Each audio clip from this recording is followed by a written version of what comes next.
খুব বেশি যে প্রশ্নটি করা হয়েছে সেটি হচ্ছে জানতে চাওয়া হয়েছে 7 ভাগে কুরবানি করা যাবে কিনা। এই ধরনের প্রশ্ন কিন্তু আমরা আগে শুনতাম না। রিসেন্টলি কিছু কিছু স্কলারদের আলোচনা বা এতে করে লোকজন হয়তো বিভ্রান্তিতে ভোগেন কিংবা একটা ধোঁয়াশা তৈরি হয়, ফলে এই প্রশ্নটি করা হচ্ছে। আমরা আবহমান কাল থেকে আমাদের প্রিয় মাতৃভূমি বাংলাদেশে হয়তো ছাগল কুরবানি দিয়েছি অথবা গরু কুরবানি দিয়েছি সর্বোচ্চ 7 ভাগে। সো এটা আমাদের সবার কাছে জানা ছিল, এ নিয়ে আগে সংশয় ছিল না। ইদানিংকালে অনেকের মধ্যে এই বিষয়ে সংশয় জেগেছে। কেউ কেউ বলে থাকেন যে ভাগে যদি কুরবানি দেওয়া হয় 7 জনে মিলে, গরুতে বা মহিষে বা উঠে, এই ভাগে কুরবানি হবে না, এটা অনেকে বলে থাকেন। এই কথাটি আসলে ঠিক নয়। আপনি যদি ভাগে কুরবানি দিতে চান এটি জায়েজ আছে, এবং একটি উটে বা মহিষে বা গরুতে আপনি সর্বোচ্চ 7টি ভাগে কুরবানি দিতে পারবেন ইনশাআল্লাহ। এ ব্যাপারে সহিহ মুসলিমের একটি হাদিসকে আমরা এখানে উল্লেখ করতে চাই। সাইয়েদনা জাবের রাদিয়াল্লাহু তাআলা আনহু থেকে বর্ণিত, তিনি বলেন, ক্বালা হাজাজনা মা রাসূলিল্লাহি সাল্লাল্লাহু আলাইহি ওয়াসাল্লাম, আমরা আল্লাহর রাসূল সাল্লাল্লাহু আলাইহি ওয়াসাল্লামের সাথে হজ করেছি। ফানাহারনাল বাঈরা আন সাবআ, সেখানে আমরা উট কুরবানি দিয়েছি 7 জনের পক্ষ থেকে। ওয়াল বাকারাতা আন সাবআ, আর আমরা সেখানে গরু কুরবানি দিয়েছি 7 জনের পক্ষ থেকে। খুব সুস্পষ্ট, একটি উটে ওনারা 7 জন অংশগ্রহণ করতেন, একটি গরুতে 7 জন অংশগ্রহণ করতেন।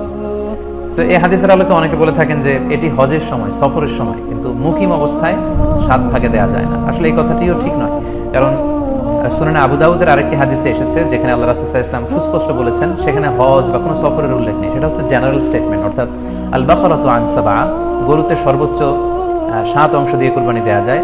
ওয়াল জাযুরু আন সাবআ, আর উটের ক্ষেত্রেও সর্বোচ্চ 7 অংশ দিয়ে কুরবানি দেওয়া যায়। তো এই হাদিস, দ্বিতীয় যে হাদিসটা উল্লেখ করলাম, এটা হচ্ছে জেনারেল স্টেটমেন্ট।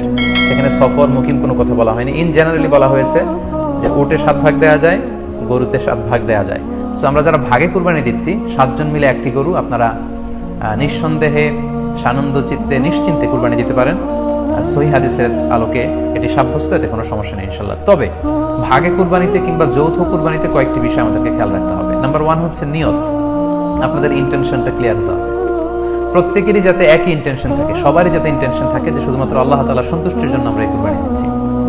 এখানে কয়েকজনের যদি ইন্টেনশন থাকে যে আল্লাহর সন্তুষ্টি, অন্যজনের যদি নিয়তে ঝামেলা থাকে, তাহলে কিন্তু কুরবানিটা প্রশ্নবিদ্ধ হয়ে যাচ্ছে। কারণ ইন্নামাল আমালু বিন্নিয়াত, মানে ইন্নামা সাওয়াবুল আমালি বিন্নিয়াত, সমস্ত কাজের প্রতিদান দেয়া হবে আপনার ইন্টেনশন বা নিয়তের উপর ভিত্তি করে। সো এজন্য যারা খুব বেশি মুখলেস, খুব বেশি মুত্তাকি, তারা অনেক সময় যৌথ কুরবানি দিতে চান না। সামর্থ্য না থাকলে ছোট একটা ছাগল দিয়ে তারা একাকী কুরবানি দিতে চান। The safe, he want to be in the safer side. কারণ যৌথ কুরবানি দিতে দিতে যে কার মনে কি চিন্তা, কার মনে কি নিয়ত, আমরা কিন্তু কিছু জানি না। সো যদি যৌথ কুরবানি দেন, কুরবানির আগে সবাইকে এটা কনসার্ন করে দেওয়া, রিমাইন্ডার দেওয়া যে ভাই আমাদের কুরবানিটা হবে শুধুমাত্র কেবলমাত্র আল্লাহ তাআলার সন্তুষ্টির জন্য, অন্য কোনো নিয়ত যেন না থাকে, তাহলে কিন্তু আমাদের কুরবানি বরবাদ হয়ে যাবে। এটা হচ্ছে প্রথম কনসার্ন। 2 নম্বর কনসার্ন হচ্ছে হালাল উপার্জন দিয়ে কুরবানি হতে হবে। যৌথ কুরবানিতে কেউ কেউ যদি এমন থাকে যাদের উপার্জন হালাল না, সেই কুরবানি কিন্তু আল্লাহ তাআলার দরবারে কবুল হবে না। সো এটা খুব গুরুত্বপূর্ণ একটা বিষয়।